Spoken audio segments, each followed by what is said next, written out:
It is interesting. It's different, you know, although I have to say, because I've been an actor for a while, I'm really used to being on a set acting in front of the camera. So that doesn't feel like extra work. You know what I mean? It feels like the normal investment you have. The problem is that the time you take to think about your performance and what you're going to do just takes away from the amount of time you have to think about what you're going to do as a director. So the big problem is just those two jobs fighting over time, and you only have a limited amount because, as they say, time is money. Sometimes you're sort of peripherally aware of stuff that's going on when you're acting in a scene. And, a lot of actors, I think, acting, directing, it's about taste.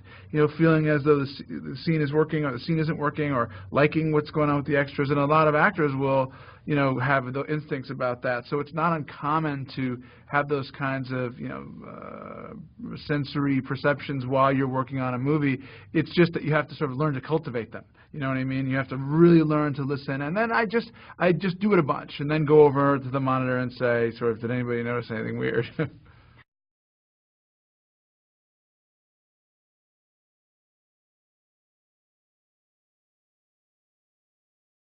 Obviously want to have the best actors possible, but I also wanted people that I could make look just like the real people, because I wanted that correlation, that similarity with a true story, to show people that, in fact, this is real, it really happened. And so that, when they're in a magazine or in a book or at a picture at the end of the movie, you could be kind of struck by the similarities.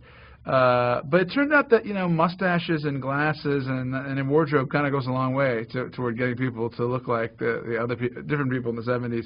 And so what I did that I think was helpful was I made them all live on the set, in the house that we have dressed as their bachelor's residence in Tehran, and we put the period movies in, period magazines and books, and their wardrobe.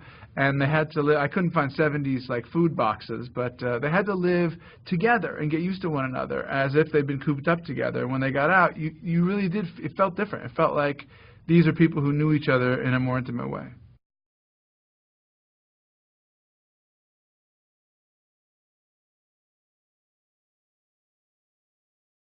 When you say a movie is based on true events, particularly a movie where it's as outrageous as this one, and extraordinary with a thriller and a comedy and a CIA story and all this stuff, you have a responsibility to stay close to the truth. When you tell the audience this is a true story, you have to make it as true as you possibly can. So I kept the spine and the heart of the story is absolutely true. These Americans escaped from the embassy when it was taken over. They stayed with the Canadians.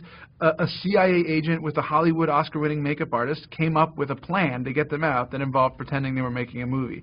That's all real. John Chambers, the makeup artist that was friends with Tony Mendes, an absolutely real guy. He also looks almost exactly like John Goodman, and he won the first Oscar for makeup. He did Planet of the Apes. He was the head of makeup for Warner Brothers, but he also had his secret compartment makeup drawer with a lock on it. Is where he kept all the CIA disguises. The masks that got people out of snuck people out of Southeast Asia and that kind of thing. So that was really true. The Alan Arkin character is a bit of a composite, and we made him a little bit more of a sort of old, famous, worldly producer. The real guy, Seidel, was a little bit less, had a little bit less interesting history. And I thought Alan, to play that, you would get an even better sense into Hollywood, both the part that you kind of roll your eyes at and the part that's really interesting.